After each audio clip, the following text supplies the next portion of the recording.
Hi, I'm Cheryl Leach. In this exercise, we're going to be doing several things. The first part is going to involve using implicit differentiation to find dy dx for the tangent of y equals x. After we do that, we're going to go ahead and discuss for what values of y will my function be a differentiable function of x. And then finally, I'm going to write that function, or write my derivative, as a function of x. Okay, so let's go ahead and start with the derivative. Notice that my equation is not solved for y, so I'm going to differentiate implicitly. So the derivative of the tangent is secant squared. So I'm going to have secant squared of y times dy dx by the chain rule. The derivative of x with respect to x is 1. Now I'm going to solve for dy dx by simply dividing both sides by secant squared of y. So dy dx equals 1 divided by the secant squared of y. If you remember from your trigonometry, you can even simplify this a little further because 1 over secant squared of y is the same thing as the cosine squared of y. Okay, so I have my derivative. Now let's go ahead and talk about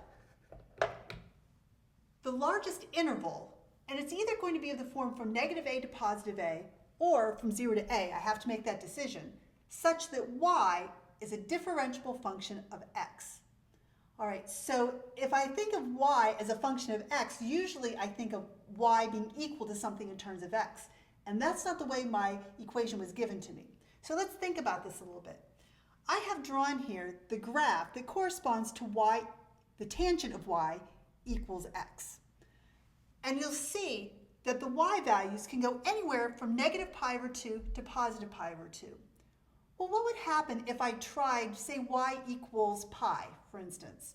Y equals pi would be higher up on the y-axis, and the tangent of pi is 0. And what's going to end up happening when you look at a variety of points is you're going to have another copy of that curve. But then it's not a function because it won't pass the vertical line test. So this single section of my curve is the piece that's going to give me a differentiable function of x.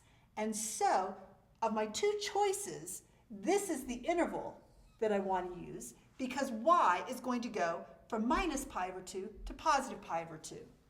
So y is going from minus pi over 2 to positive pi over 2.